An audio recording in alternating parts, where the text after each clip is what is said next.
Hey, hey, hey, how you doing? How's everything going? How's everything going there, Henry, Dale, everybody?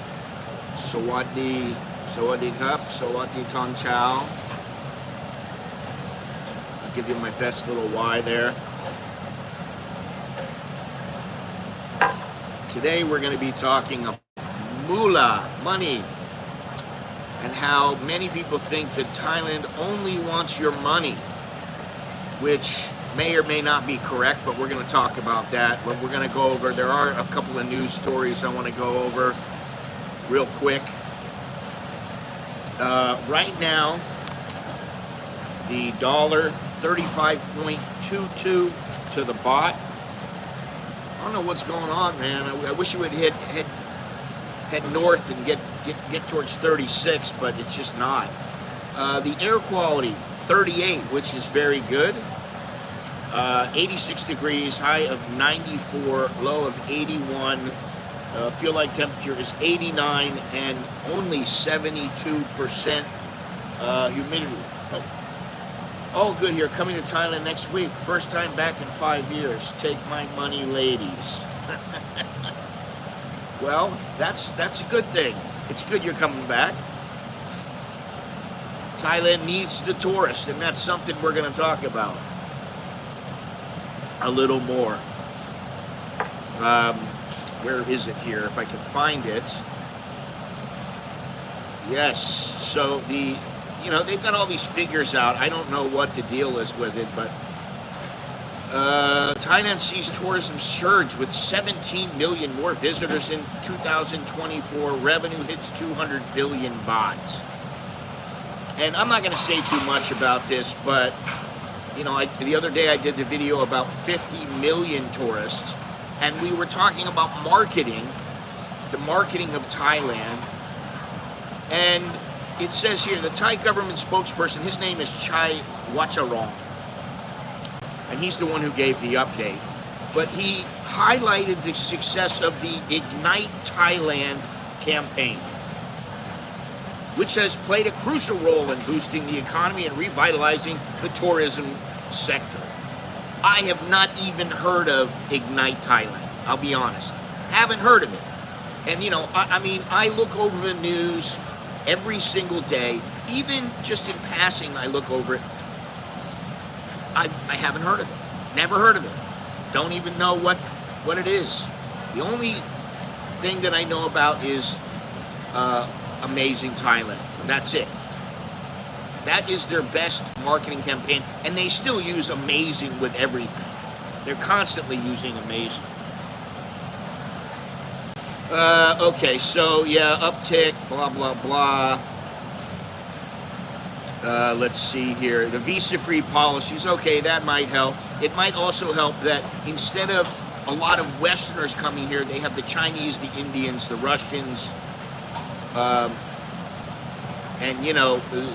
they're usually things take place and happen in cycles.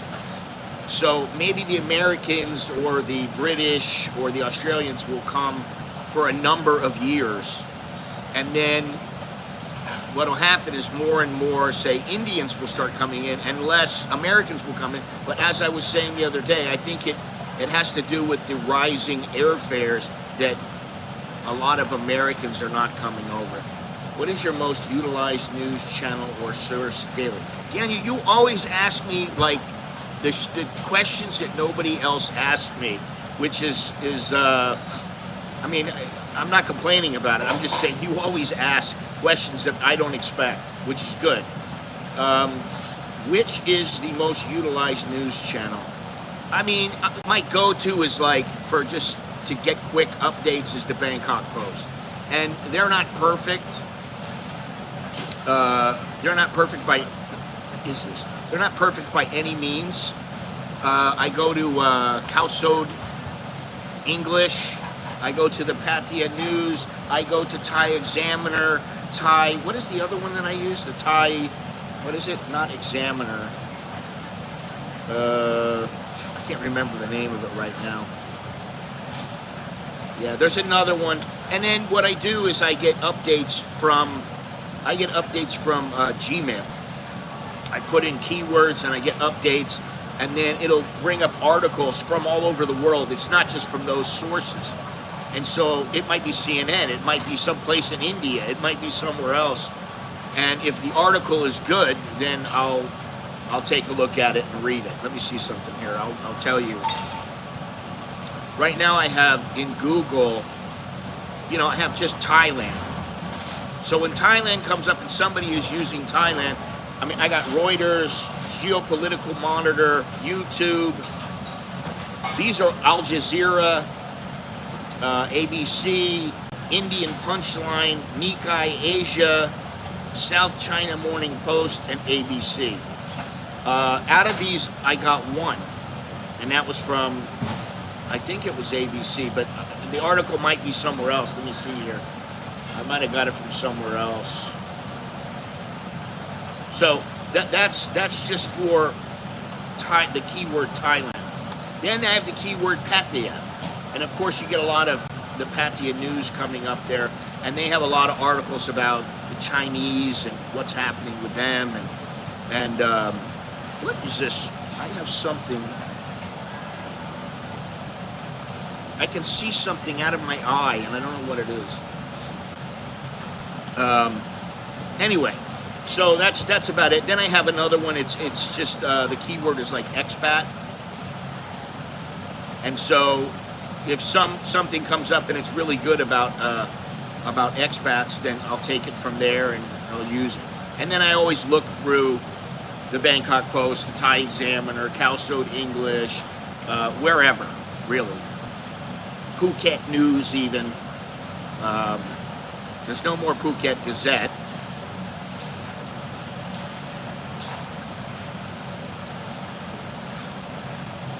Yeah, I don't really want to bash the monks right now. That's not really my style. I know there are some bad monks out there, but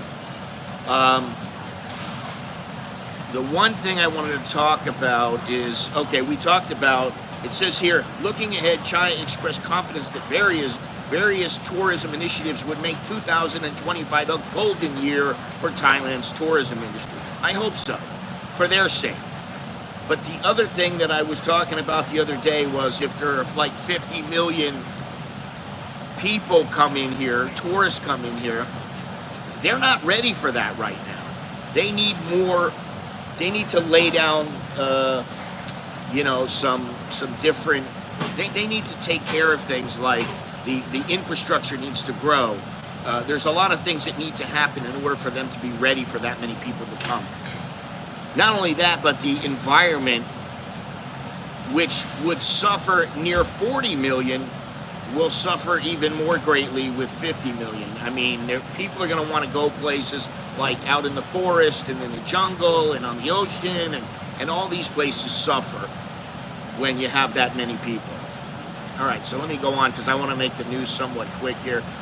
Mae Hong Son police shocked as local confesses he used a lighter to heat a bomb placed in his wife's mouth. So this is a Burmese guy, and he was a supposedly 54-year-old guy, crazed and angry. He blew his wife's face off with a ping pong bomb, and he confessed on Wednesday. Oh man, yeah, this guy looks like a piece of work. This is another, like I always say, you don't know these people. Some of these people are, they'll do anything. If the wife does something wrong, they'll kill her. And obviously he did that. He blew her face off. His wife is 53 years old. They were both from the Shan State in Burma. It says Ms. Luang was universally liked, while her argumentative husband was someone people were cautious of. Anyway, his wife was asleep. He took out a ping pong bomb that he carried everywhere with him, and then he carefully placed it inside of his wife's mouth. He ignited the device with a lighter. It exploded, and that's the end of her, unfortunately. So now that's the end of him, as it should be. Crazy. Crazy what people will do. Now here's another one. We were just talking about this the other day as well, about violence. And this is in Phuket. We were talking about the violence in Pattaya and how the government needs to get a handle on it, and also in what was the name of Koh Tao, and and also Phuket. But I was saying they need to get a handle on it. They need to do something and stop all this. And it says a British tourist sought help after being assaulted by a Thai man in front of Burger King in Soi Bangla, Patong. Now, everything is not as it seems. The guy's 62 years old, which that's what I am. I don't need to be fighting over some little incident. However, this guy was drunk. He was drunk, and he said to the Thai guy, "My wife will give you money later." I don't know in what context it is. But the Thai man sat waiting on the sidewalk, approached again to talk, but the tourist tried to snatch the Thai man's bag, tearing it. Angered, the Thai man punched the British man. That's what happens here. There's a CCTV that showed the signs of them fighting and falling into the garbage bags by the road. Apparently the Thai guy also kicked them. And the woman was saying, his wife was saying, he's not in his right mind. Please don't hurt him. Which, I always say this, and I really, it kind of pains me to say this. Just because someone is crazy doesn't mean that you should give them leeway to where they can do whatever they want. You can't, because what'll happen is they'll hit you, they'll beat you, they'll go after you. And I said this because in my village several years ago, I don't even know how many years ago now, maybe 6, something like that, the guy who was the local crazy guy in the village tried to hit me with some sticks in front of my house. And I laid him out. It wasn't really that difficult, I mean, honestly. And now I look at him, because he's back around. He's been back around for a couple of years. And I see him, and it makes me feel bad. Because I think to myself, this guy doesn't know really where he is, what he's doing. He just knows, I gotta eat. He sits at the motorcycle stand all the time and talks to the motorcycle guys. And these are the motorcycle guys who told me in the past, this guy's nuts. He goes on rides with us, then he doesn't want to pay us, and he wants to fight, and we don't want anything to do with him. So now he sits in there at their stand because he doesn't have anywhere else to go. Pretty sad. So anyway, this guy got punched. Who knows what's going to happen. They have all the CCTV footage, and supposedly this British guy informed Patong police that during the assault, his 3-baht gold bracelet went missing. So I'm sure they'll get to the bottom of that as well. I have confidence in the Thai police. When it comes to these matters, they'll straighten it out. Okay, now talking about the monkeys. They have an anti-monkey unit. They have an anti-monkey unit battling to keep primates at bay in Lopburi.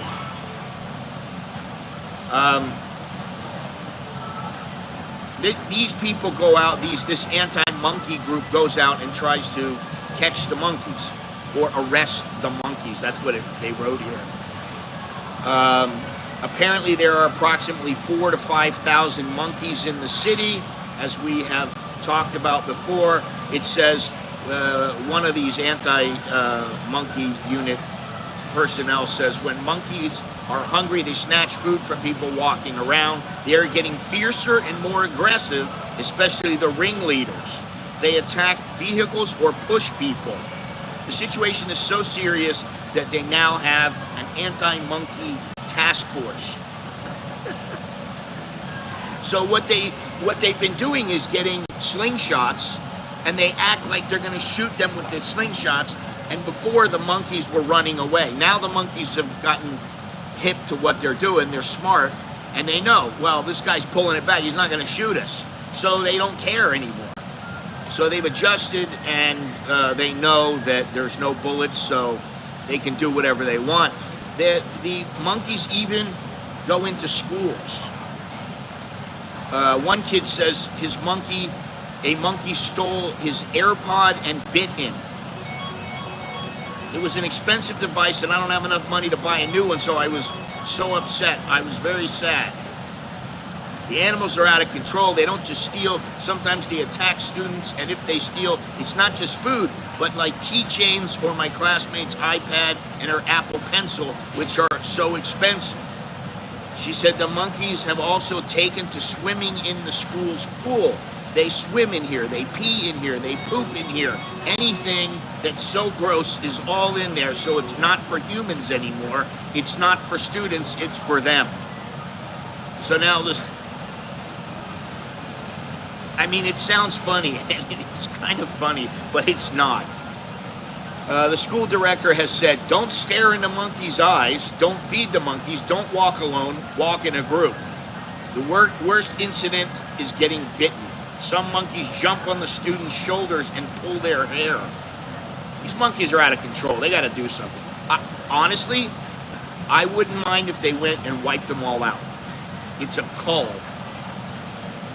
You know, you can do what you want with them, but you just start shooting them. I mean, it could be like, all right, everybody stay inside your house, because, you know, for like one day, they have a holiday. They say, everybody stay inside. And then they just go out with machine guns and mow them down. Mow down the lot of them. I mean, that's what it's coming to. At least in my head. They want to sterilize them, but it doesn't seem like that's doing much good. It's difficult to live together, but if there's a bigger budget for sterilization, we can reduce the monkey population without hurting them. Then we can all live together in harmony.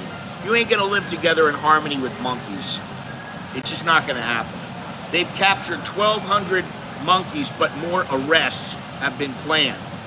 The Prime Minister will give us 27 million baht, 1.1, how is it $1.1 million? Is that right? To build big cages which have a capacity for around 3,000 monkeys.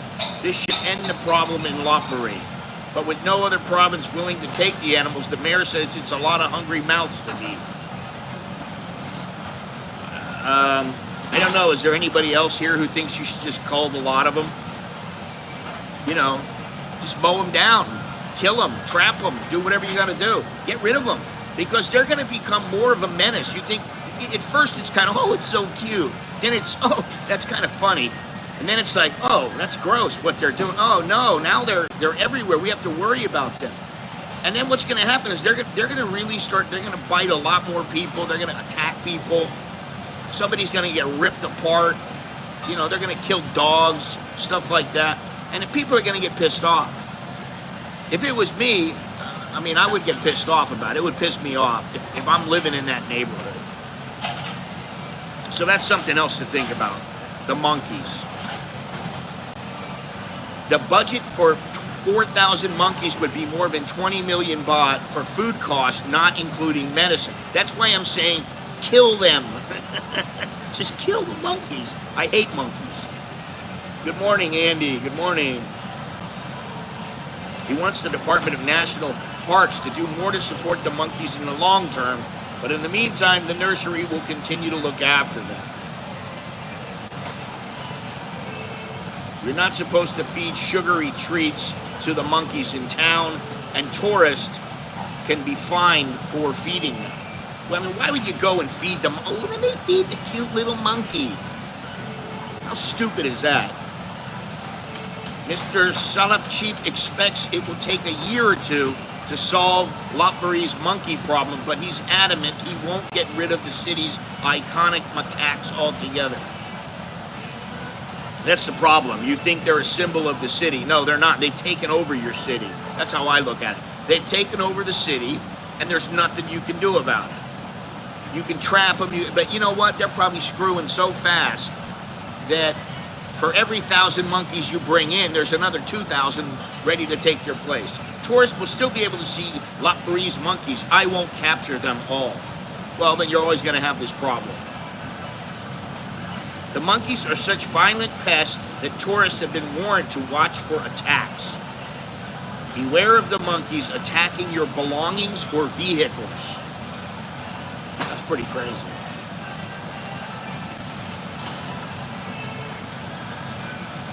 Visa-free entry for Chinese nationals has many consequences. Yes, it does. Approximately 35,000 Chinese nationals a day are coming in. Let me see what the big deal is about this. Okay, there is a growing Chinese economic and political influence here, and Thailand doesn't necessarily want that. They backtracked on deals with the Chinese military. They were going to buy a submarine. Now they backtracked on that. His promotion of a 28 billion baht land bridge to connect the Pacific and Indian Oceans in South Thailand has annoyed Chinese mega investors who would have preferred a canal to facilitate the passage of Chinese vessels. Listen, too bad. Sorry, China. China is Thailand's biggest trading partner, and around 15% of Thai citizens have Chinese ethnic roots, as I said yesterday.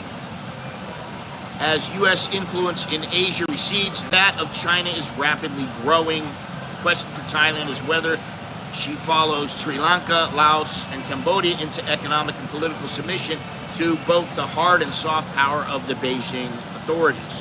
The next 5 years will be decisive. Yeah, I don't have great things to say about the.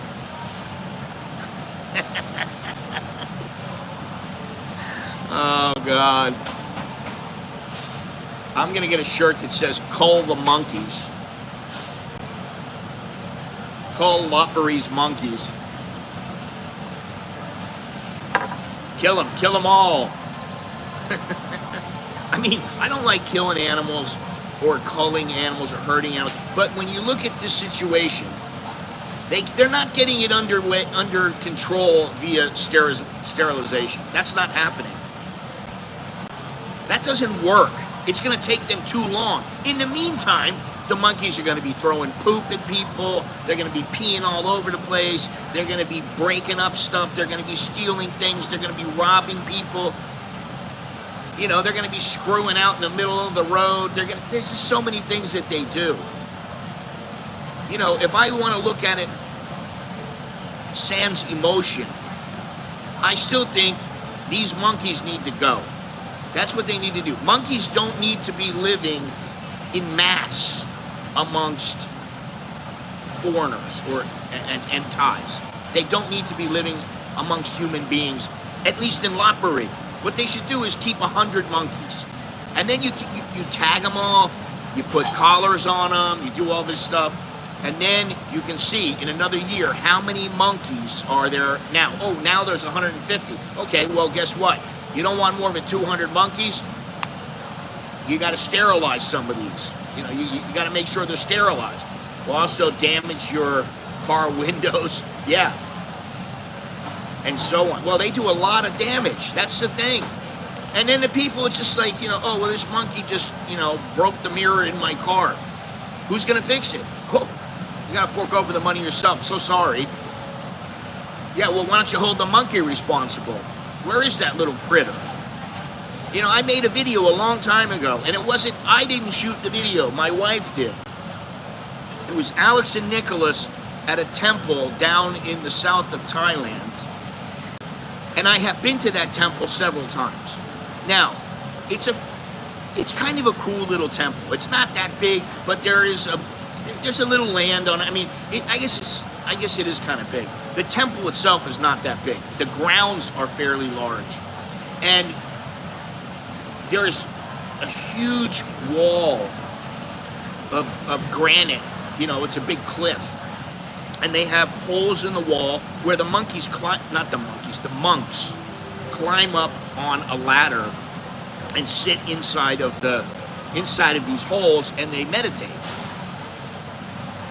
So the first time I went there, I saw that. I said, oh wow, really cool.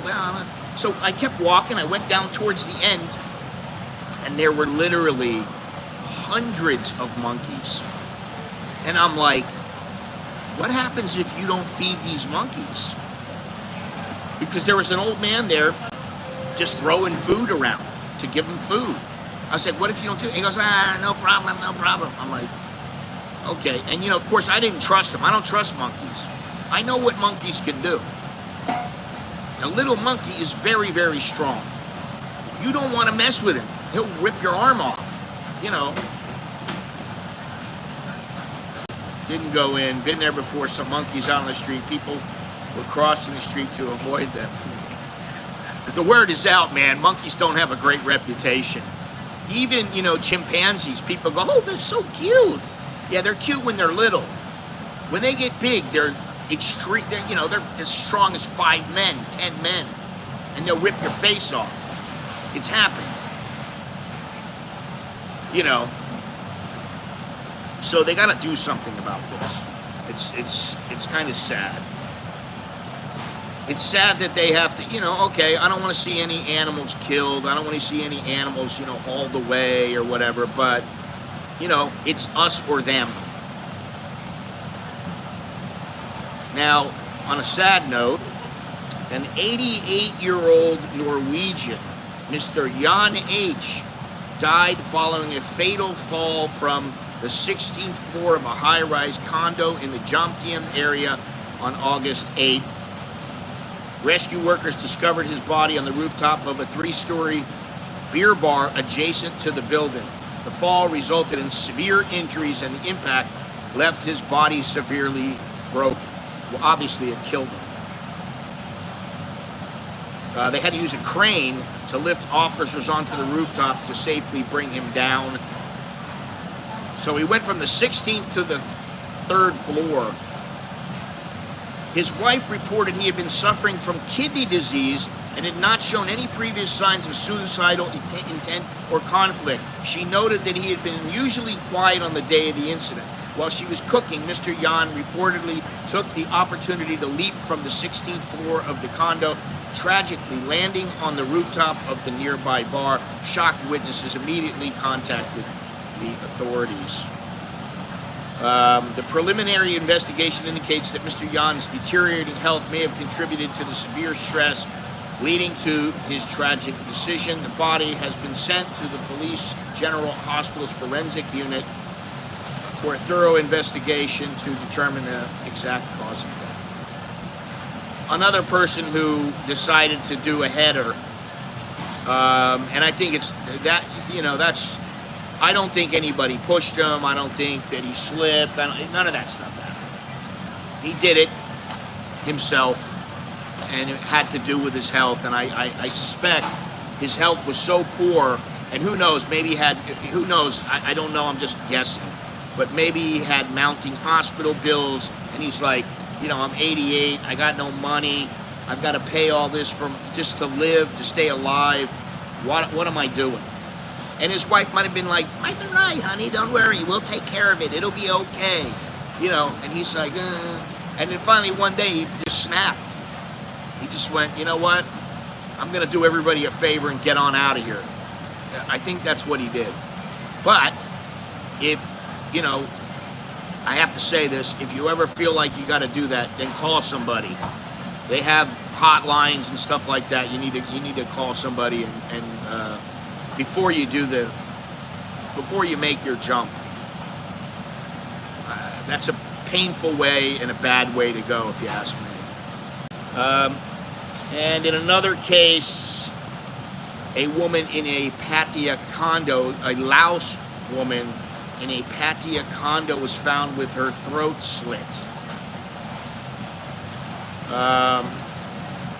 Supposedly her foreign boyfriend may have done it. I think they're looking for Um,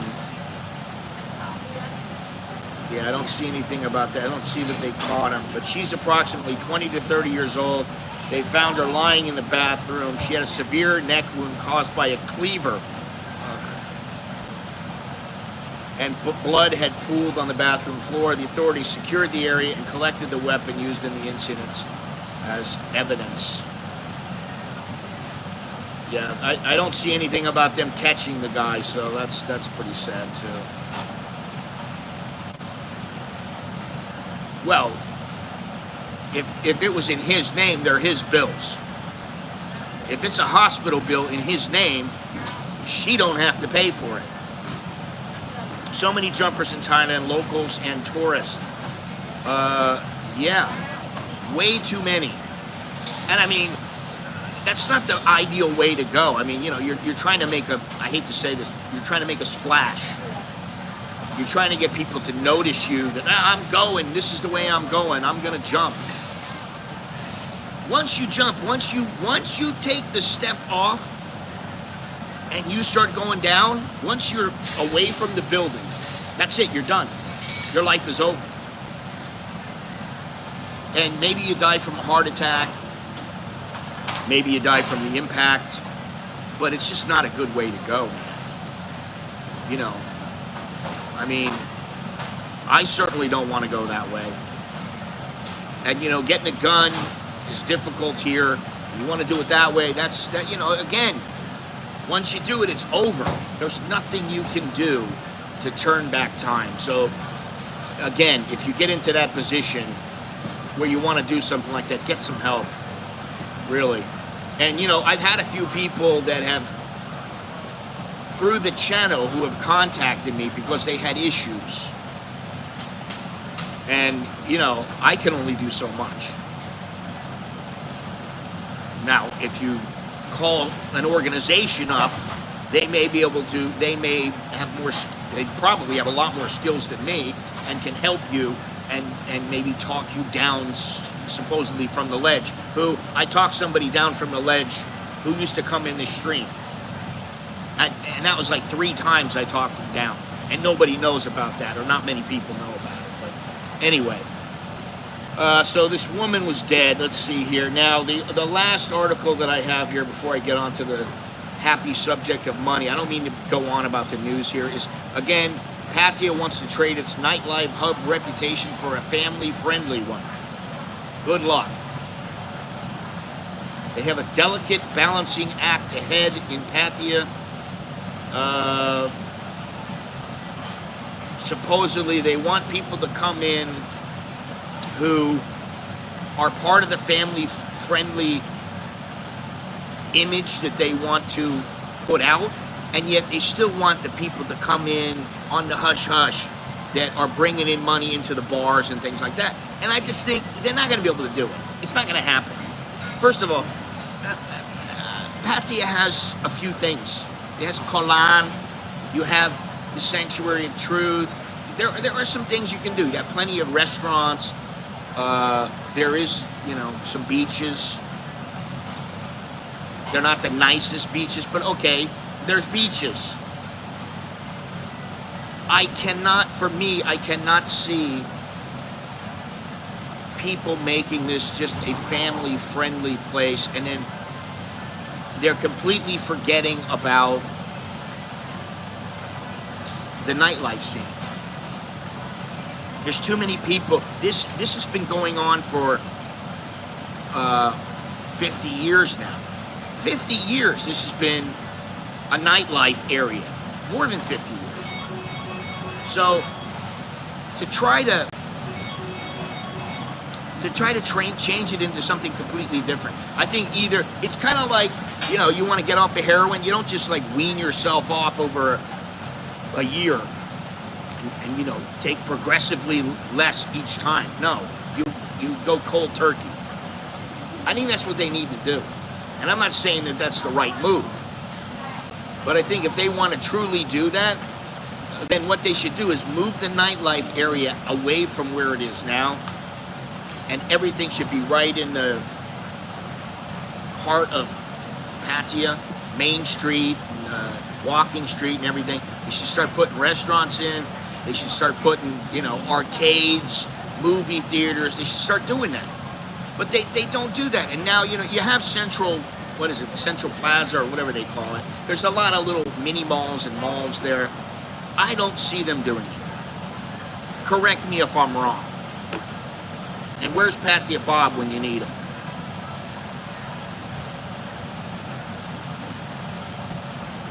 How many people here truly believe that they can change Patia to be a family-friendly zone?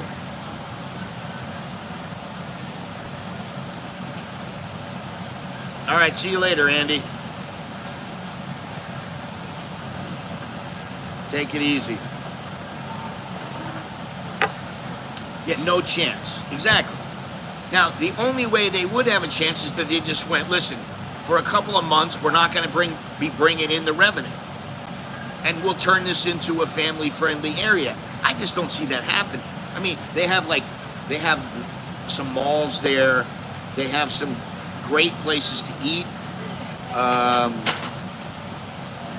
You have places like Mike's on the water there, on the boardwalk. You have like Ripley's Wax Museum. You have all kinds of little places like this, but will that bring in hordes of tourists like the nightlife brings in? No. So what I would like is for them to explain what do they plan on doing. Now, I think Patia is positioning itself as the first casino city. That might bring in the gamblers and some families. The draft bill has been introduced and public feedback is invited until August 18th. While the exact location for these entertainment complexes remain undecided, reports have suggested that Patia, along with popular tourist destinations like Bangkok, Phuket, and Chiang Mai, are front runners. A recent Dragon Tail survey, what is Dragon Tail survey? Highlights that family travel is a significant trend among Chinese tourists, who represent Thailand's largest source market, while group travel, particularly with family, also remains a key preference among Indian travelers.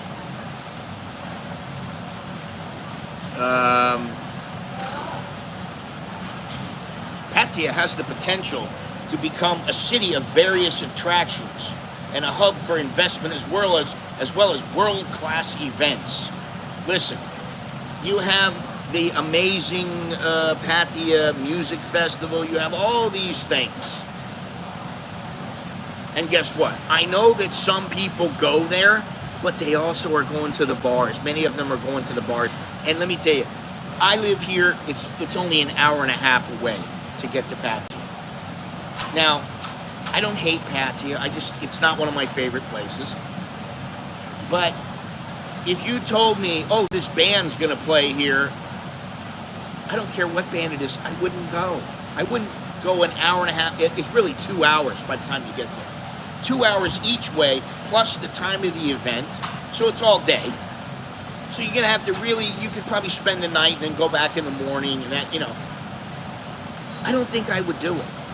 It would have to be a band that I really want to see. It would have to be something I really, really want to see that would really get me excited, and not that many things get me excited. And I can tell you, I was thinking about this the other day. And, my kid asked me, and I've talked about this, my kid asked me, so what makes you happy? You have to figure that out. Sometimes your traveling doesn't make you happy anymore. Figure it out. And so I was thinking the other day, well, what makes me happy? I thought music makes me happy. I like to sit and listen to music, right? Well, I still wouldn't go to Patia. More bars than any place on this planet with alcohol brings deviant behavior. What is this? Zone ordinances in Chonburi have permitted those uses. Yeah, and I mean, you're there part-time. And I mean, you go there with your family, and that's great. I think it's great. But there's a lot of people that don't. They go there to get raucous, to get a bit crazy, to do wild things. That's why they go to Pattaya. Pattaya is a place that everything's in a small area. You can get just about anywhere by Songtao in the city. And if you want to go bar hopping, you can go bar hopping right next to the beach, across the street from the beach. You can go bar hopping there, and then you can make your way down to walking. You can walk. You can take the Songtao, and then you go down the street there at night. You can go down, hit all the bars. I mean, I've done it. I did it not long ago with several guys from the channel. And, you know, for me, it's just something to do. I was like, it wasn't thrilling for me. But the place was jam-packed. And, you know, I go into the bars and I'm like, okay, yeah, all right. A lot of the girls, you know, they're covered up in tattoos and they're not very good looking, or they're, you know, some of them are kind of homely. And that's fine. I understand there's going to be a little bit of everything. But, like, that's what people come for. They want that debauchery. So how do you turn back the clock? How do you turn back time and say, no more debauchery here, we're all good citizens and we don't want to do those kind of things? Now you're going to go to the zoo, or you're going to go to a family show, Snow White or something like that. I just don't see it happening. Anyway, you know, if anybody else has anything, you know, and as far as the casino goes, well, I think you're going to bring a lot of gamblers in, and that's about it. Yes, I think it's too late there. Okay, now here's something I think they should do in Bangkok. In addition to the casino proposal, the association's vision for Pattaya includes a focus on safety, cleanliness, public infrastructure, sustainability, and updated zoning regulations. Separate nightlife venues from hotels and residential areas, a move he believes would make family tourists feel safer and broaden Pattaya's appeal. Now that, I think, is a good move. I don't know if it's going to help them, because I think it's too late. But in Bangkok, I can tell you, if you want the money, if that's all you want, you just want to make money, and you want to make sure you're going to keep making money and keep making money, you got to make sure that this place is, to me, it's got to be spotless. I shouldn't be able to walk down a street and I look over, boom, there's a canal and it's full of sludge and garbage and it's just a mess. I shouldn't have to see that. And I'm not a tourist. So when tourists go walking around on Sukhumvit, I know there's some clean areas, but there are also some filthy areas. They should not see that. Those canals, I'm sorry, stop it for a couple of days, stop the transportation for a couple of days. Everybody's got to take another way, clean all the water, clean everything up, make it nice and clean. Start doing what they did down on, what is it, Ong An, Klong Ong An, which is the Ong An Canal, where, and also, I forget the other area where they did that, but, you know, they need to put some nice graffiti and have little shops and be selling things that are people want. They want to go to that area because it's a tourist area, because it's really cool. I can't remember the one place that I went, maybe it was Ong An, and I saw like some guy, he looked like an old Vietnamese guy, you know, really long beard, and you know, he was like sitting there, he's like, hey, you know, he spoke a little English, and I talked to him, and you know, we sat and talked, and he was a pretty cool guy. That's what you need.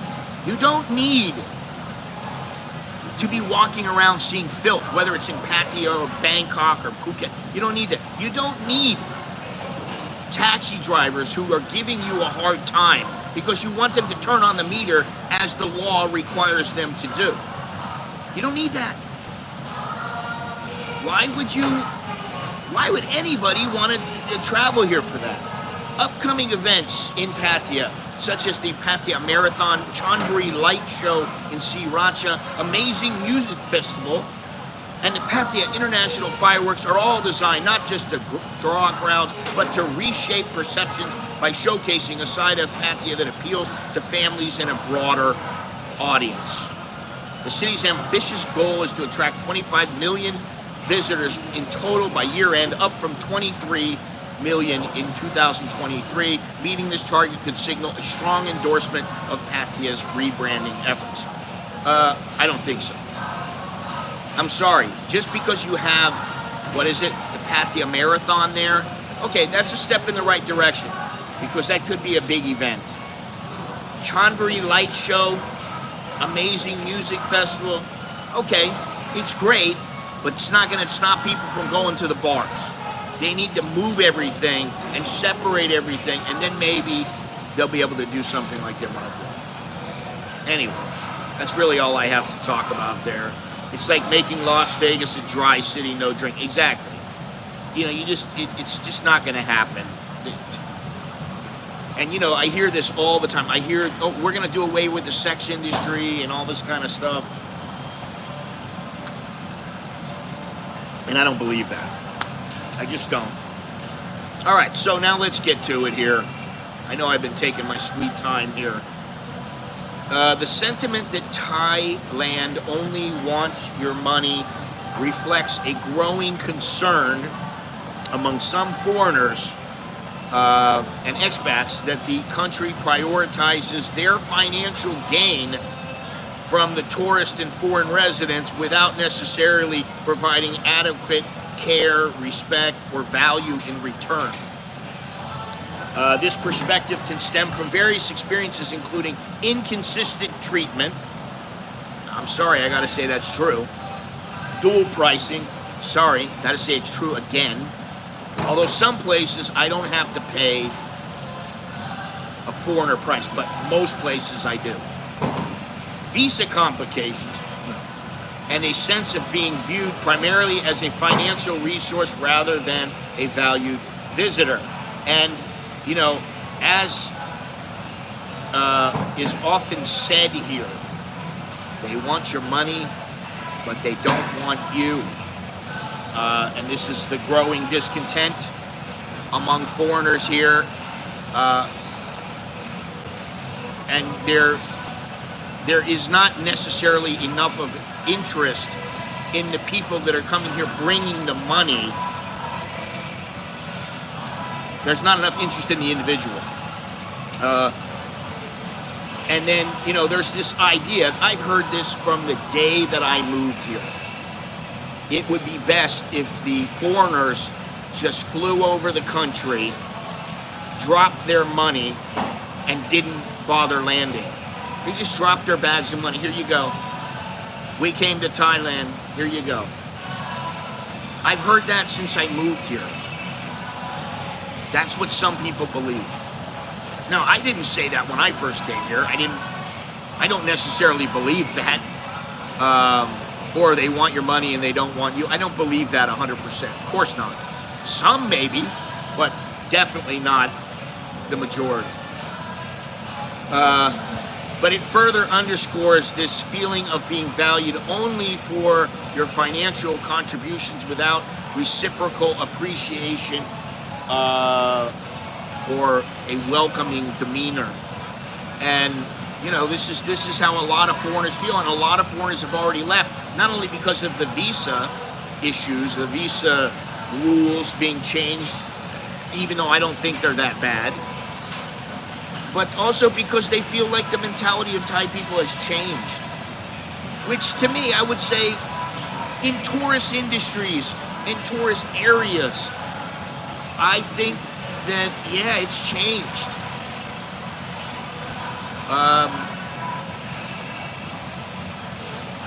Sometimes I think foreigners are at fault, and sometimes I think the Thais are at fault. But if a foreigner comes to Thailand and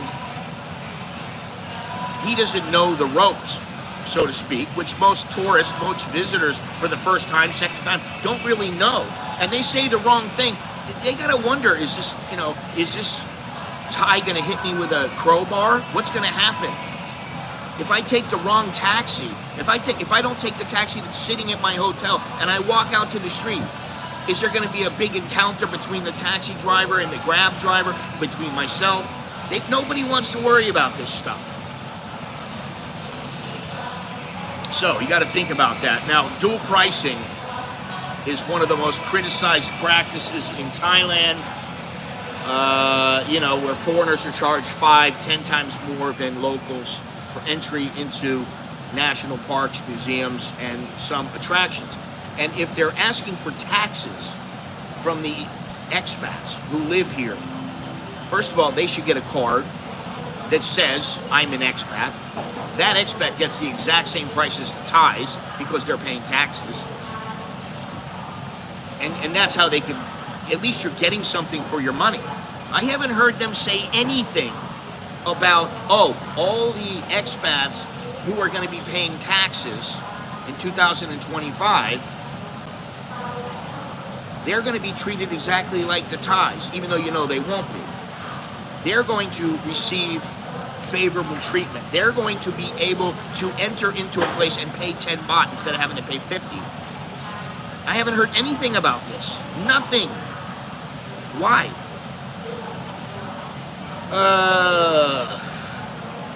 This can create a feeling of being exploited as it directly contracts with the principle of fairness that many tourists expect. Most tourists expect a modicum of fairness. You got to be decent.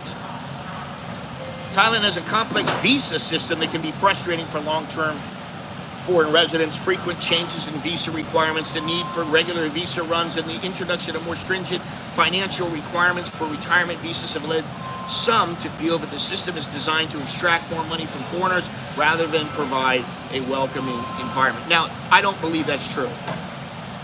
I believe if they really wanted to, they would jack up the prices to where you want to get a visa, okay, just a regular visa, it's going to cost you 10,000 baht. Just a regular visa.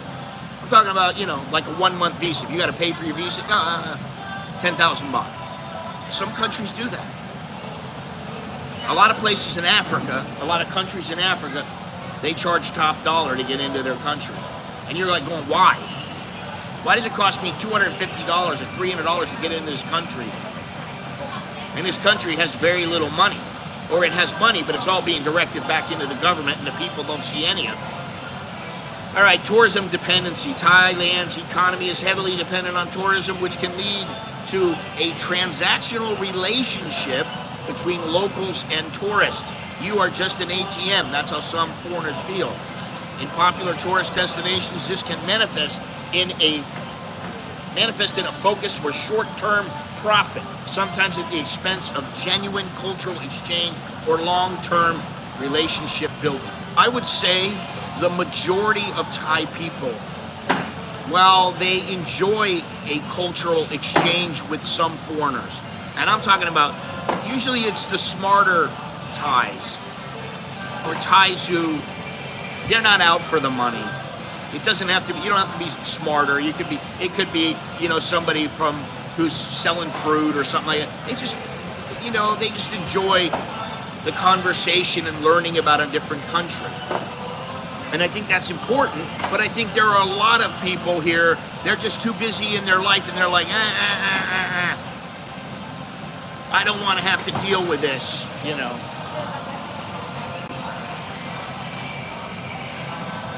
Well, the equivalent of 10,000 baht. I said $250, $300. There are places that charge a couple $100, charge 75 bucks, something like that. When in Thailand, you get in for free. Well, I'm just telling you, just so you know.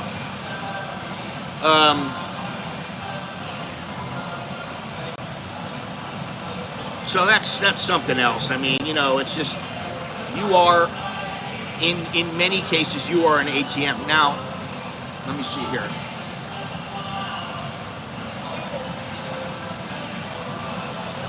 They're over there standing by the door. This is their way. This is what they do. They stand by and welcome everybody, which I think is very nice. There's people waiting to get in, and then they're standing there, and as soon as people come in, Boom, they give their best why. You know, I think that's nice. And you know, they're doing it for Thais and foreigners, not just foreigners. So here they come. In some areas, the rapid development of tourism infrastructure has led to environmental degradation, loss of cultural heritage, and overcrowding. This can give the impression that Thailand is more interested in maximizing tourist revenue than preserving the natural and cultural assets for future generations. I think they're pretty good about that. But, I mean, you know, again, I go back to Maya Bay. And, you know, Maya Bay is an example that if you don't have too many tourists going into a particular area, it might fare quite a lot better and might last a lot longer than if you're just overrun with tourists, which could happen to some places. All right, here comes all the people. You guys can get a little view here. It cost me 3,284 baht to visit the Bangkok hospital in Chiang Mai yesterday. That's actually not that bad, really. I mean, that's $100. So that's not too bad. I mean, listen, I used to go in and it cost me 15 bucks. 15, 20 bucks, 25 bucks, right? Now every time I go somewhere, it's, you know, it's $100, something like that.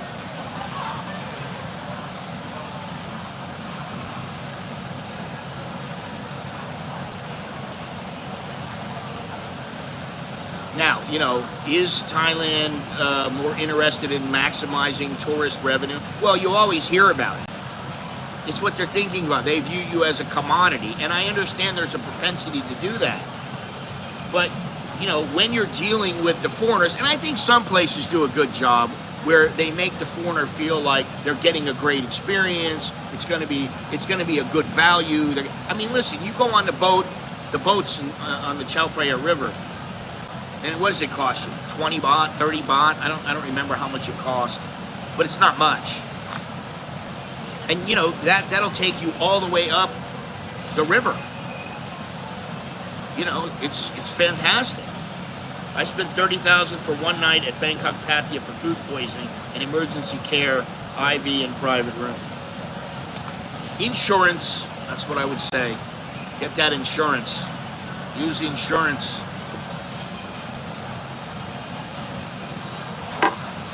You know, the hospitals are not dirt cheap anymore. They used to be, they're not anymore. And, you know, some of that can be attributed to the fact that the Thai government passed laws that say that they can use dual pricing, multiple tier pricing at hospitals. And the hospitals do that.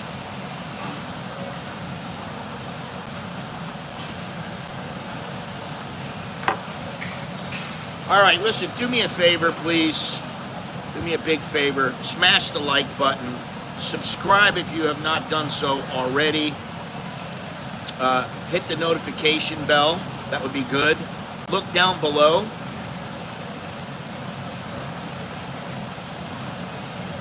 In the description and down below the video window there's about 30 items for sale, my products. I love Thailand, American in Thailand, Captain Sabaho, Farang Lives Matter, Bar Girl Lives Matter, what else? I love Thailand. So there's a bunch of stuff down below, and then in the description there are other ways that you can help support the channel, support me. I appreciate it. Super chats. I think there's a difference between super chats and super thanks. I always forget what the difference is, but anyway, there's a host of ways that you can help, and I have the social media down there. So if you want to find out what I'm doing on social media, you can do that as well. All right, so let me get back to this here. Comparisons with other countries.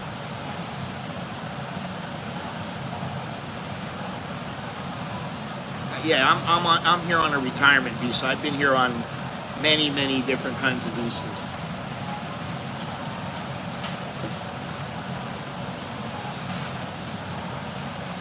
And I'm 62, and I've been here since I was 32.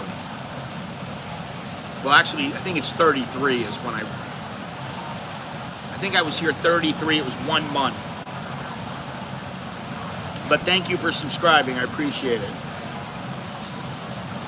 I've been here on a B visa, media visa, marriage visa, tourist visa, retirement visa. I've been on here in like I think the last 13 years I've been on a retirement visa, and before that it was a marriage visa and a media visa. When I was working, it was a media visa. All right, so the comparisons with other countries. Japan is often praised for its meticulous attention to hospitality, known as omotenashi. Tourists are generally treated with great respect and care, and the emphasis on creating memorable experiences rather than making money. There is little to no dual pricing, and the focus is on long-term relationships rather than quick profits. Japan's got the right idea. Now, I gotta say, I went to Japan, God, it was, I don't know how many years ago, 16, 18 years ago. I've been there several times, but I went there to cover a Pride event, Pride Fighting Championships. I went there to cover, let me see if I can find out what year it was.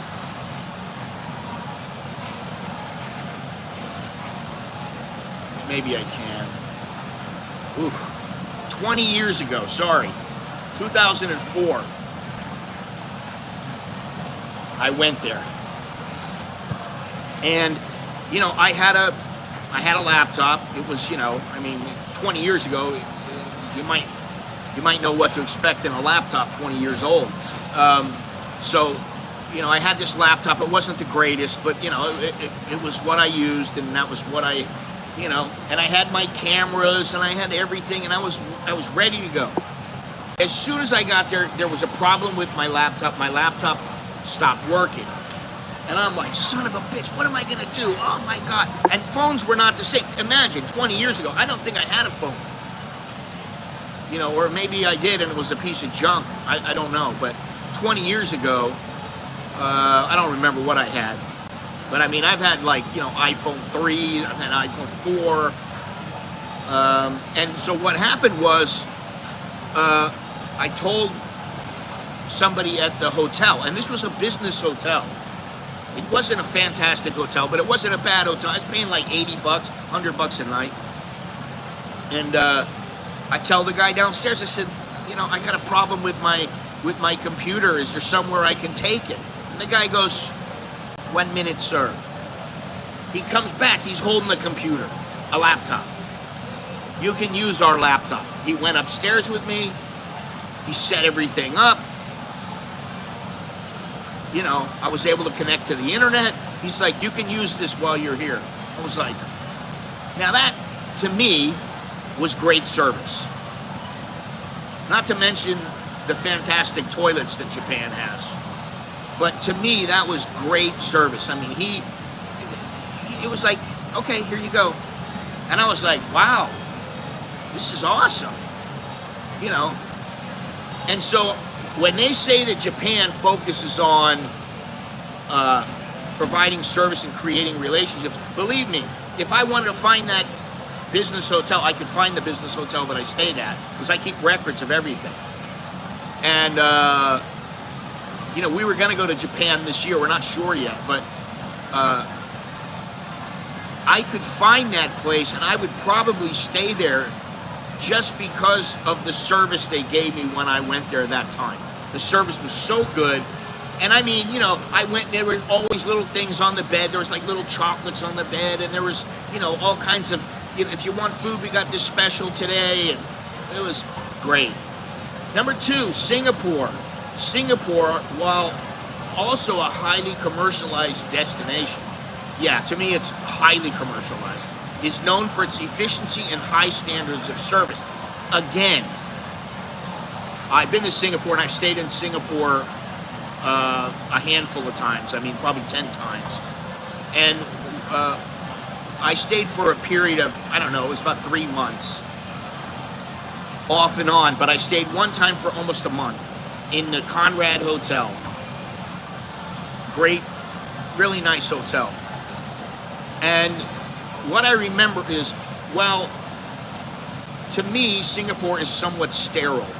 It's like, you go out, you get food, but you know, you're gonna get your food, you're gonna get whatever you want. You can go out, you can have something at the, you know, at some food court or something, or you can have a really nice meal at a restaurant or something like that.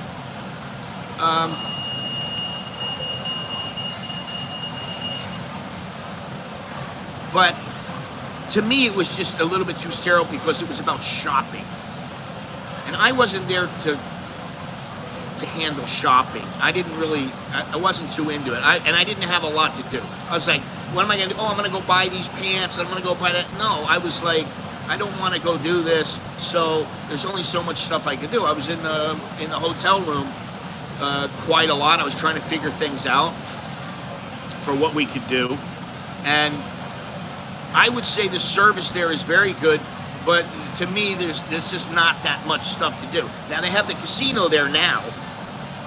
If you want to go into the casino, they have shows, they have all kinds of stuff to do. You can gamble, you can do whatever you want. So, whatever. The country ensures that tourists feel safe and well cared for, and there is a strong emphasis on providing value for money. The government has strict regulations to prevent overcharging and scams. I do like that about Singapore. You want to take a taxi from the airport, you want to get into the queue and take a taxi somewhere in town, you know you're going to get whatever the price is. You're just going to pay it, and that's what it is. It ain't cheap, though, but it's not real expensive. So I like Singapore. Malaysia offers a more balanced approach where tourism is encouraged, but not at the expense of local culture and environment. The country has also taken steps to avoid dual pricing and ensure the tourists feel welcome and respected. However, like Thailand, there are areas where commercialization can overshadow cultural authenticity. And that's what it comes down to. Is it over-commercialized? And I've said this, people who are in the channel right now and who have watched for any period of time know that one thing that I tend to say all the time is that Thailand is done to death, man. There's a reason why they're taking Chinese and Indians and Russians, and to a lesser extent Japanese and Koreans, into the country, and not as many Westerners are coming. First of all, you know, a lot of people have come here, and now they've been here, done that. And some people are like, man, I got to go back to Thailand. And some people are like, all right, I've been to Thailand. I've been there twice. I don't want to go back. I want to go somewhere else. I want to go to Vietnam. I want to go to Cambodia. I want to go to Hong Kong, wherever it is. So to me, Thailand, it's over-commercialized, at least in Bangkok, and it's done to death. And many other cities are somewhat over-commercialized. Phuket, Pattaya, Chiang Mai, they're all over-commercialized. I mean, really. Now, Kanchanaburi is a very nice area, and you know what? You're not going to get ripped off there. People are not going to try to cheat you there. But the prices are slightly higher. They're higher than in Pattaya. And it's a nice place to go. Now, you know, I thought about, oh, maybe could I live here? And I was thinking about it, and I thought, I could live here. Do I really want to live there? I don't know. You know, I always want to live by the beach. I don't want to live inland. You know, if I have the option. All right. Last but not least, Vietnam. Vietnam is emerging as a popular tourist destination and has a mixed approach. While there are areas where tourists might feel exploited, being overcharged in markets or at tourist sites, the government has been working on improving its tourism services and infrastructure. The country is still in a transitional phase, balancing between rapid tourism growth and maintaining cultural integrity. And I like Vietnam, but what I would say is, you know, I've been there twice, maybe 3 times. And what I would say is, really, Hanoi and Ho Chi Minh, they're just too busy. It's too chaotic. There's too much of everything. And quite frankly, that's not what I want. I mean, maybe some people are like, yeah, all right, I'm in Hanoi, yeah. Okay, I understand that. That's what I was like the first time I got there. Then, after a little while, I went around, I go, okay, well, everything's around the lake, and then you have to go away from the lake to get everything else. And then, the next time I came, I was like, man, there's so many people. And especially in Ho Chi Minh. So many people. I'm like, you can't get any peace. It's too much. So, in fact, I just talked to my buddy again about Vietnam. He's trying to get over to Vietnam, so maybe I'll go to Vietnam in October or November. And quite frankly, I don't really care if I go or not.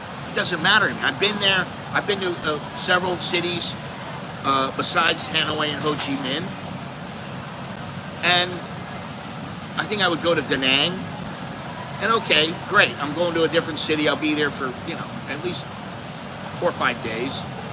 Maybe a week. I don't know. And that's great. Okay, good. But once I've been to a place and I kind of got a little feel for it, I'm kind of like, you know what? I want to go somewhere else. I always feel like that. I want to go somewhere else. I want to go somewhere new. I want to see what they got to offer, et cetera, et cetera. Okay, so Thailand's tourism industry has grown rapidly, and with it, certain practices have developed that make some tourists and expats feel that they are primarily valued for their money. This contrasts with the approaches of countries like Japan or Singapore, where there is a stronger emphasis on hospitality and creating lasting, respectful relationships with visitors. And I think to get the higher end tourists that Thailand wants, to make it an even higher revenue earning country, they need to have those relationships, because the relationships are what keep people coming back. The relationships are what make people comfortable enough to be able to free that money and open their wallet and start spending. That's what I think. And I don't think I'm wrong on this one. However, it's important to recognize that the experiences can vary widely depending on location and personal interactions, and not all visitors to Thailand share this sentiment. And it used to surprise me, but not everybody likes Thailand. In the beginning, it used to surprise me. I used to be like, what do you mean you don't like Thailand? And then as time went by, there was more than 1 or 2 people that didn't like Thailand. There might have been 20 people out of 2,000 that I talked to that went, it's not my cup of tea, I don't really like it. Or they're always there to rip you off, things like that. So, in high touristy areas, interactions can often feel purely transactional. The focus may be on extracting as much money as possible from tourists, sometimes at the expense of providing a meaningful or culturally enriching experience. This can lead to the perception that the country's hospitality is superficial. And I know, and I believe it, that sometimes you go to a place and sometimes you get some lady that owns a little tour group or that is selling things or whatever it is, and you go there and you feel like, wow, she's really nice, she's really cool. And it's just, yeah, I want your money, but here you go, this is good, you should be happy, okay. And I go, okay, that's an even transaction, that's great. But then there's the kind that you go to and they're like, yeah, what do you want? I want this, okay, here's your thing. They don't explain anything, they don't tell you anything. It's just give me your money, and you're gonna have to deal with it. Whatever happens, you gotta figure it out yourself. And foreigners don't want to come here and have to go, how do I do this? How do I do that? Where do I go? What do I do? They don't want that. When I went to Riley, I knew I'm going to this place, and it was during the COVID, and I thought, I don't know what I'm going to do there, but, I'll figure it out. And nobody told me, which for me, it was all right, but I thought once I get there, I'll figure it all out. And I just started walking around the island, and the island was not that big. So I walked around, and I saw a boat. Boat's just sitting there. I said, how much for me to go island hopping? 1,000 baht. How long? I think it was 3 or 4 hours. I said, okay. Next thing you know, I'm on this long-tail boat by myself. We went to a couple different, I think it was 3 different islands. But I went to one island, there's only people there are the people that are cleaning. It was like 3 people. They were cleaning the island, and one was in charge of the food stall, where I bought some coffee. And I thought, you know what? I love this because nobody, maybe somebody knows about it, but there's no people. It's just me, which is how I like it. I don't want to be overrun by tourists. You know, like I'm going to the Vatican or something like that, you know.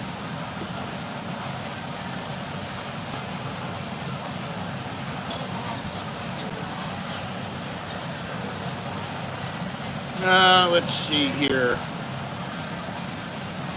Now this is what I've talked about for quite some time at length. The rapid expansion of the tourism industry in Thailand has led to overcrowding in popular destinations like Phuket, Pattaya, and Bangkok. As a result, the local population may become wary of tourists, or actually jaded, seeing them more as a source of congestion and environmental degradation than as welcome guests. And that's not always the case, because everyone, you know, the thing is for me, and I would say there is a little bit of a difference. I don't know, honestly, I don't know what the difference is, but I think there's a difference because I'm speaking Thai to them. Some of them, they want to know all about me. They want to know my life, and I'm speaking to them in Thai. So it's like, oh, some have said to me, I mean, more than a few have said to me, I'm so glad that we got to talk because you speak Thai and my English is not good, and I would have never talked like this to somebody who didn't speak Thai. And so I felt, you know, oh wow, that's really nice, you know. But that doesn't happen to people who are just coming over here and they speak 2 words a time. So, you know, and you know, the overcrowding thing, again, Thailand is done to death. It's, I don't want to say it's over, but a lot of people around the world already know about Thailand. They've been to Thailand, or they don't want to know any more about it. They don't even want to come here. They want to go somewhere else. You know, they'd rather go to Cancun, or they'd rather go to San Jose in Costa Rica. They'd rather go somewhere else than to fly all the way over here to go to Bangkok. You know, and maybe they see a dirty city and tuk-tuks, and that's what they think of the country. You know, I know a lot of the backpackers tend to go to the islands. They tend to go to the beaches, and this is the thing. Sometimes they're going to the beaches, and I know, okay, well, the beaches are where I want to go, but I don't want to go where all the backpackers are. So I got to try to figure out where else can I go. It's not so easy. Sometimes, you know, you can figure it out, and there are places that not many people want to go. It's too much of a pain in the neck. And sometimes you get lucky and you find a good place. I mean, listen, when I went to, Kanom and Sichuan, these 2 cities, a couple of weeks ago, a month ago, something like that, I was so happy because I'm looking around and it's like, it's me. It's me and the Thais. Maybe there's a foreigner walking around with his wife or something. I'm like, this is beautiful.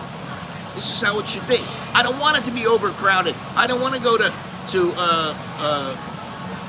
Pattaya and I'm walking around and I'm a tree town or something like that, and it's like you're looking at hundreds of tourists from around the world.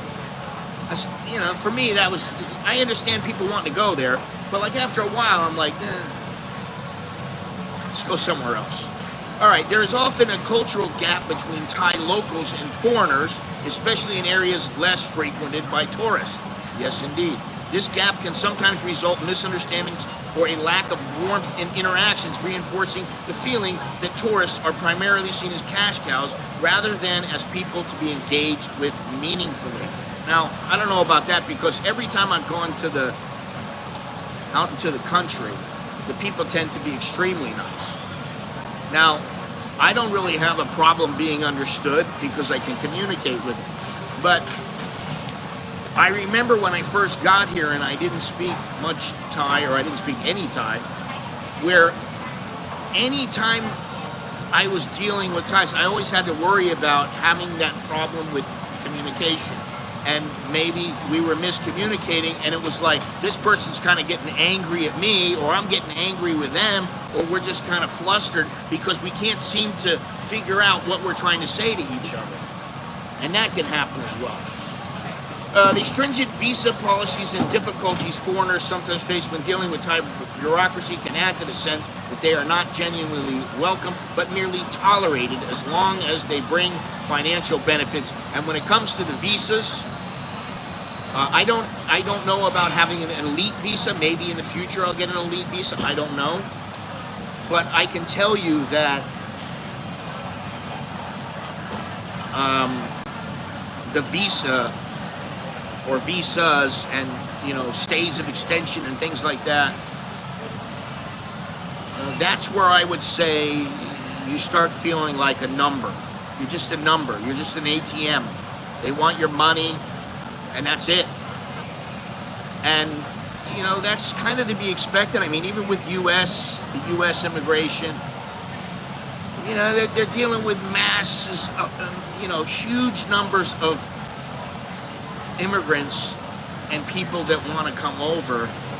And so they can only do so much. They can't cater to one person. They can't cater to, you know, a group of 10 different kinds of foreigners. No, they got to try to reach as many people as they can,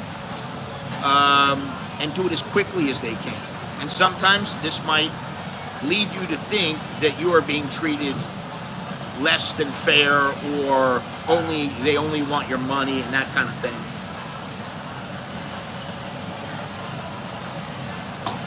Let's see here.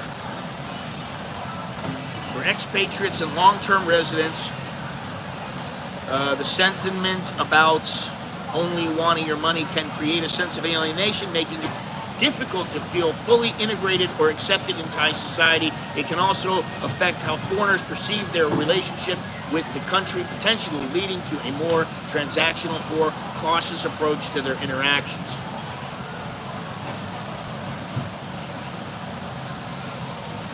Now, what you can do to stop this: support local businesses, avoid over-touristed areas, and respect the local culture. That's a start. Okay, reduce your carbon footprint. I didn't think of that, but you know, okay. Avoid single-use plastics. I have my doubts about this one. Just because they implemented this, and what happens is a lot of the time I just forget my bag. Then I got to get another bag. So how much are you saving when you constantly have to get a new bag?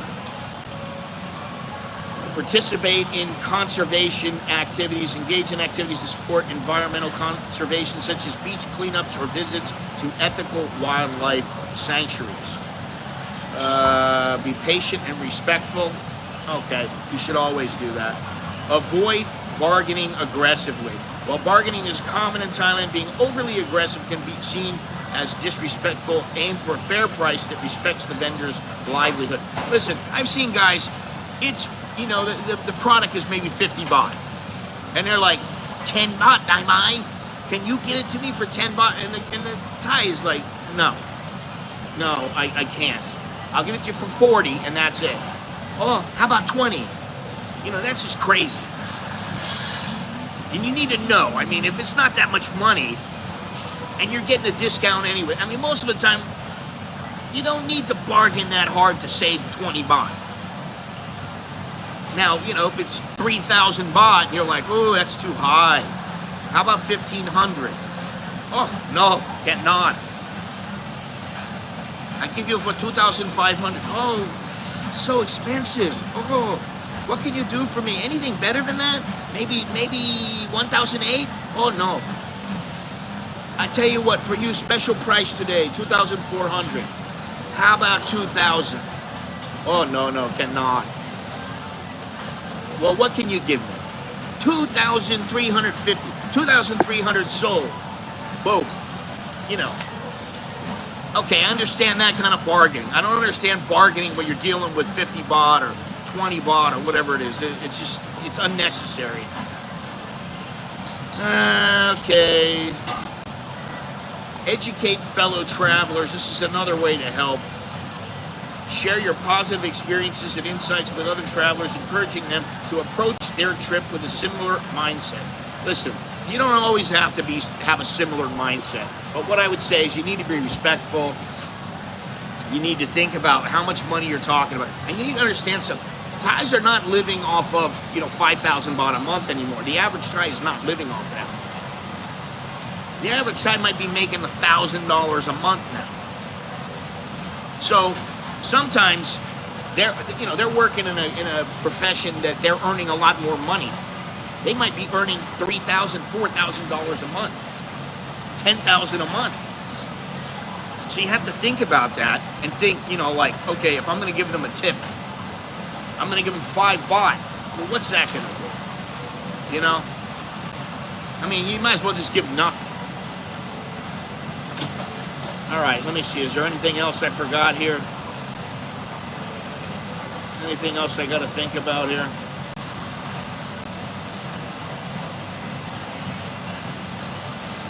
Those two sayings, they want your money and they don't want you, and also it would be best if the foreigner flew over the country, dropped their bags of money, and then just kept going. Those two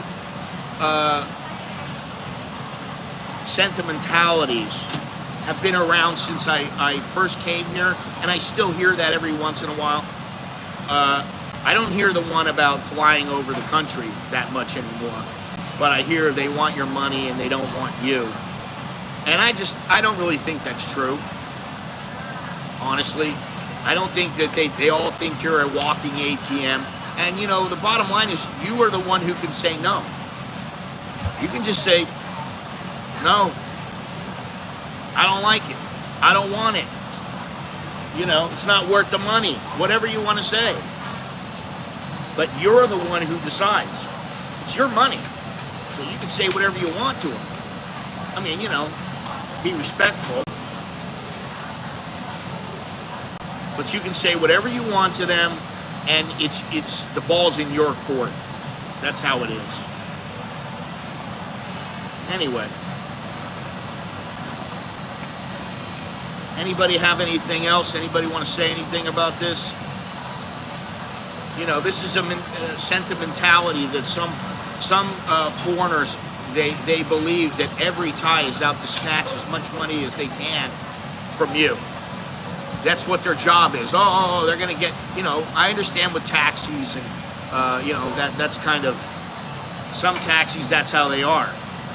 Sometimes you go out and, listen, yesterday I had to go somewhere and I needed to go to the market, and then when I was coming home I had to stop at the laundromat because the lady was doing my laundry, which I already paid for. It was a huge amount of laundry for 230 baht, which is like $6.50, something like that, $6-7. I tell the guy, stop at there. So I get there, and the laundry is supposed to be ready at 4 o'clock. It's 4:30, and the lady is folding the laundry. She's in a, mad dash. She's got all kinds of people. She's really working hard. And I'm like, it's okay, take it easy, no problem. So I'm just, now my driver is waiting for me. So I wait probably about 10-15 minutes. I grab my laundry, get on the back of the bike, and go. Now normally, you'd pay like 80 baht. And that's it. That's enough. They're happy. So I'm like, all right, listen, can I transfer the money to you? Yes. Okay. I gave him 100 baht because I'm like, listen, the guy's sitting there for 10 minutes. I give him a little extra just so that, and he was very happy. Sometimes you give a little tip, that's 20 baht on 80, he's getting 25% tip. The guy was so happy and he was so appreciative of it, and I was like, wow, I'm really glad I gave him that tip because he appreciated it. Now, I didn't have to give it to him. I could have just, hey, listen, you're going to take me from point A to point B to point C, and if you got to stop for a couple of minutes, that's the way it goes. And sometimes that's how it is.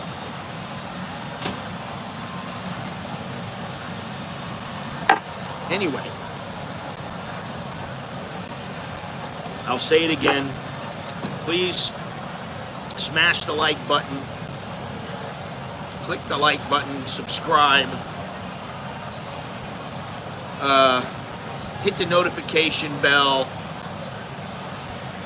What else? Look around down below. There's all kinds of things to see and find and do. Yeah, but smash the like button. Supposedly it helps with the algorithm. I don't know what that means really, but does anybody have to say anything here? A lot of time a tourist is just another customer like any other. Well, that's true. I mean, I understand that a tourist is just another customer.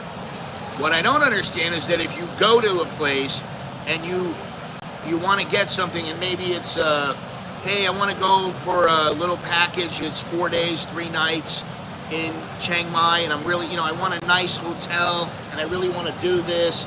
Can you help me? And, if the lady's sitting there and she goes, all right, what about this place? What about that place? Here you go. And she doesn't really care. Well, your experience is, at least in the beginning, is not quite what it could be. Now, if she goes, listen, I got 3 places for you, and let me show you, this one right here is really good. This place, I get good reviews from people, blah, blah, blah. Why don't you go to this one? It's a little bit more than you want to spend, but I think this is probably the best deal. Okay. Hey, she wants you to get a value. She's trying to help you. Okay, that's the thing. But if they're just, they're what it is they get jaded and they get run down by all the tourists. And sometimes they're just like, they're like, all right, and you're just another number. You feel like a number. You feel like an ATM. And I don't think that's a good thing,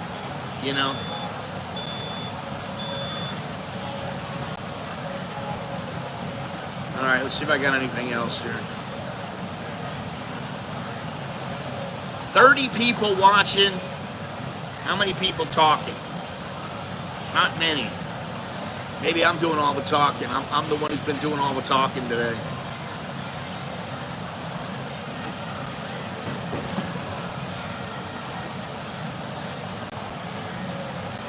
Let me see something here.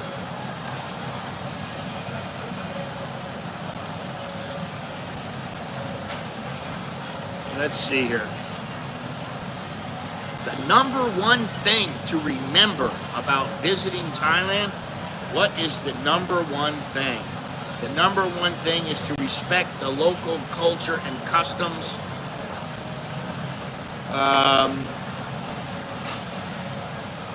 Yeah, that's the number one thing.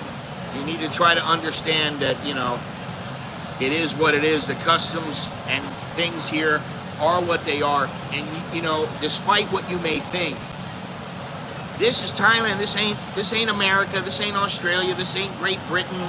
No. You're not in Yemen. You're not in Albania. You're in Thailand, and so they do their things their way. And you know what? Most people, listen. I'm sitting here. Nobody cares about me here. There's a couple girls here. They give me good service. And that's all I can expect. I don't expect anything more. I don't expect them to kiss my ass or be overly nice to me because I'm the foreigner. People walk by all the time. They see me. They don't think anything. I think that's great. You know what it means is I fit in here. I'm okay. People aren't going, oh, look at the foreigner. Look at the foreigner. Oh, look at that foreigner. Nobody says that. And if I go out and I'm out in the country and somebody says that, they go, oh, and I just go, yeah, I've been here 30 years. All of a sudden it's like, oh. You know, they got a different attitude. And even if you've been here for a year, they go, oh, you've been here for a while. You know, I've lost 11 pounds so far since I came to Thailand. Well, a lot of people lose weight when they get here. You know, they lose weight because they're not used to the food. They're not, you know, things are not the same as back home. That happens. Believe me, once you've been here for a while, it's just the same. You know, you can eat and you can eat healthy. You can eat and not eat healthy. You can do whatever you want. And, you know, I put up the 2 videos on groceries recently, and I got some people going, oh, that's all stuff that's imported. And I go, no, you don't import eggs. We're not importing bread. This is all local stuff.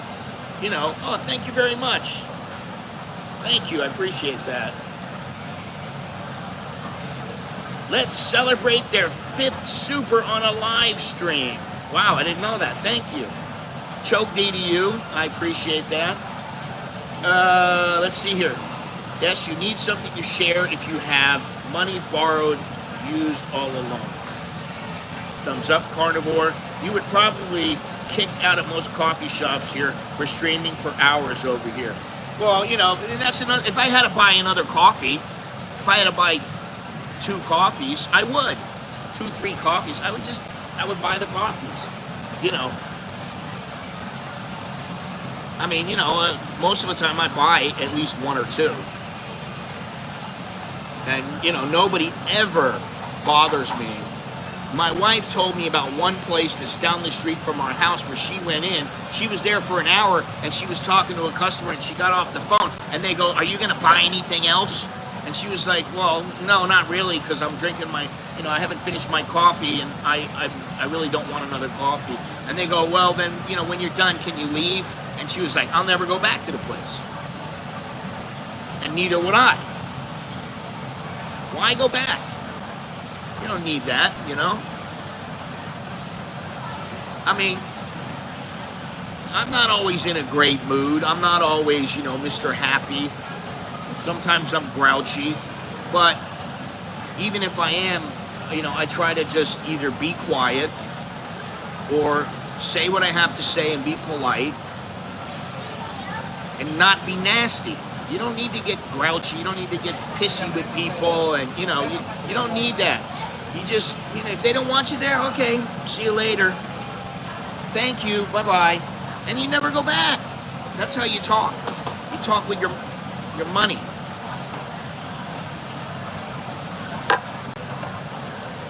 You know, what was it? Somebody used to say something to me. Oh, you know, sometimes I would get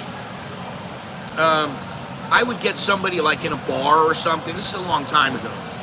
And there'd be some girl in a bar and she'd go, oh, you know, you're not handsome like I like. And I go, yeah, but I'm rich. And they would shut up. They wouldn't say anything. Because then all of a sudden it's like, because, you know, she's probably going, well, I barely got enough to pay for food today. And I just called this guy, you know, I'm just saying something about this guy. Oh, you're not cute like I like. Well, I'm rich, so, you know, what do you want me to say? I can't be more handsome. I am what I am, you know. And, you know, you don't have to get like that. I wish share all for my girlfriend. Yeah, okay. Sometimes what I'll do is, if I'm going to buy something and somebody says to me, you know, this is good price, special price for you, or something like that, I go, I need to speak with my wife. First, I need to speak with my wife. And maybe it's just, I don't want to buy it. Or I don't want to buy it right then. I want to buy it later. Or maybe I just don't want to buy it at all. But I just put it on my wife. I go, oh, my wife, you know, she take care of the money. She's very smart, you know. Thai lady, you know, Thai lady. She take care of everything for me, and I don't have to worry. Oh. You know, I just, they don't have to know everything. They don't have to know the truth. You tell them whatever you want. You know. So, you know, as far as getting kicked out, that's the only person that I've ever heard. And I used to think here, now what they have done here in Pacamara, I've seen people come and sit down right here, and they just sit there, and they won't go and buy anything. They'll just sit there, and like one of the girls goes over to him and just goes, "You want to buy something?" And they're like, "No, no, no." And, "Oh, but well, this is for customers." I've seen that happen twice. They don't do it all the time,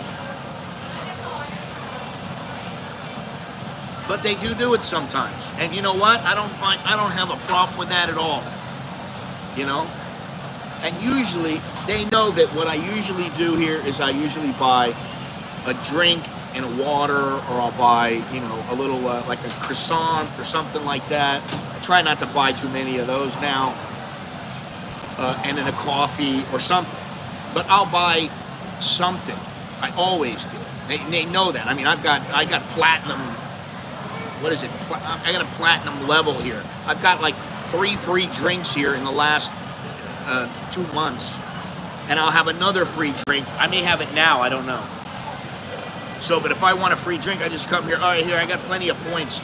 Let me have my free drink, and you know I get whatever I want. So it's good. Well, I don't know why they would make a mall that doesn't have much seating. This place has a ton of seating. I mean, over here is the food court. So the way that they set it up is that every single restaurant, you can sit wherever you want. You can go as far away from that restaurant as you want. Like Minato, what I said about Minato is maybe Minato is suffering because Minato is a Japanese restaurant, and they, you know, it used to be you sat right at the table, they made everything for you, put it right there, you ate your food, you did everything. And I like that. So now you can't do that. So now, if you want something from there, what they have to do is they have to get everything ready, and then you have to bring it to your table wherever that may be. The other day there was no table. All kinds of garbage. I was like, aren't they cleaning the tables? What's going on here? Finally, a girl took the stuff off, and I sat down. You sit wherever you want. Then if you go upstairs, even in the back here, you go around, and they have like bench seats where you can sit down. So you might just be, and they have a place in the back by the grocery where you just go back there, and it's like a little lounge area. You want to go and sit there and you just relax, you go back there and relax. It's pretty good. I mean, I try not to get too crazy about, oh, it's the mall, it's what a great, but it's just this is just a place where I come because I get groceries here. Every once in a great while, I buy something else here. I get coffee here, and really, for me, that's about all I get. Maybe when, you know, I go out with the wife and the kids and we have something to eat, maybe we do that. But it's not like I'm going to spend hours and hours here. If I spend a bunch of hours here, it's because I'm sitting there having coffee and I'm here for 2 hours. And then I go walking around for another 2 hours. And I buy something, or I have a lunch or whatever it is. And so the next thing you know, I'm here 4 or 5 hours. But, you know, that's one thing here. They do have plenty of, there's a movie theater upstairs. There's a movie theater on the 6th floor. It has about 8 movie theaters in it. It's pretty good. Yeah, I mean, I used to go upstairs and stuff. That's when they had, like, you know, in the old days, before the old days, they changed this place around. The whole mall, they redone it. But before that, when I went upstairs, there was a place up there called the Rap God that my kid turned me on to. He was like, oh, it's Mexican food. And it wasn't Mexican food, it was just like wraps. And it was terrible. Absolutely horrendous. And I did not like going up there, but people used to prod me into going up just to see what was going on there. Would I get some food there? You know, they used to, it was high-end dining, you know, like they'd bring out the little can of gas, and then you could light it on fire, and then what they would do is melt the cheese. You know, they'd melt the cheese, and I was like, why do you gotta melt the cheese onto this for? And it was like, oh, can I have the hot dog? The hot dog, what was it called? Something like the big dog. So I get the thing, and it's all it is a bunch of shredded meat in a hot dog bun.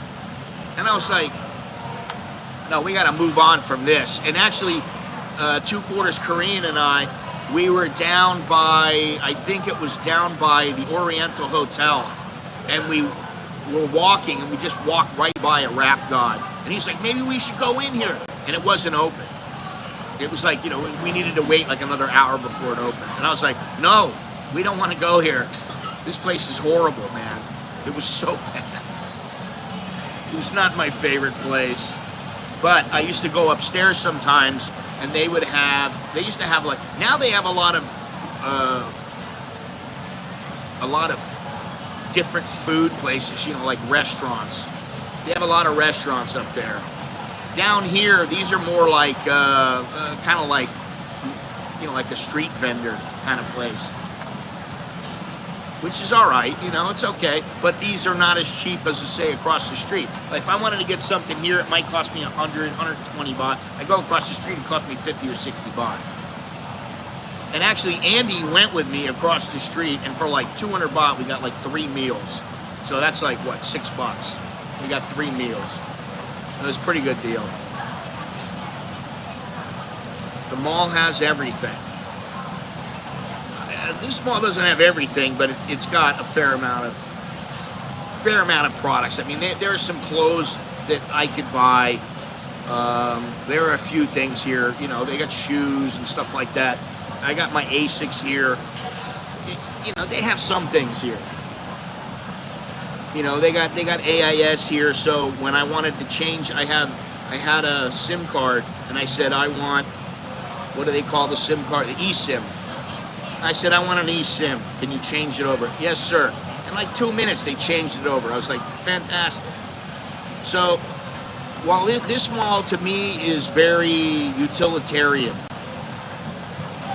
it's very useful, and if you need something, you come here, you get it. And then, for me, I just go on my merry way. I don't sit here and linger unless I'm at the coffee shop. You know, I don't spend a lot of time at restaurants eating. It's like, I just eat and get out. Whereas my wife will sit and take her sweet time. So it's a utilitarian kind of a mall, as opposed to, say, Emporium or M Quartier, or I don't know so much about M Sphere, but we'll just say like Siam Paragon, something like that, where they have some higher end places, you know, Gucci, Prada. They don't have Gucci and Prada here. You know, they don't have Da Vinci. They don't have some of these, you know, Boss. They don't have Boss. Armani. They don't have these kind, aside from Armani Cologne. They don't have high-end brands in this. This is a middle-class mall. And so it's useful, but if you really want to get something nice, I mean, they don't have, I don't know if they have, what's the name of that? You know, the outdoors, not Columbia. I'm trying to think of what it is. I can't remember the name of it. You know, there's a very high-end outdoors. They sell outdoors goods, like camping goods and stuff like that. They don't have any of those here. They have some, but they're not the higher end. Most of them are not higher end. So if you want to go, then you got to go somewhere else. No, that's not what it is. I forget the name of it, but you know, they do have some Columbia shoes and, you know, a little bit of gear and stuff like that. Some Timberland, and, you know, they have a little bit of stuff like that. REI, yes, that's it. Thank you. There's no, oh, they don't have Patagonia here either. So, you know, if you want that kind of stuff, then you go to the places where that's what they're catering to foreigners. They're not catering to foreigners here. Even though they speak in English, you know, I mean, they do all kinds of things here that is kind of weird.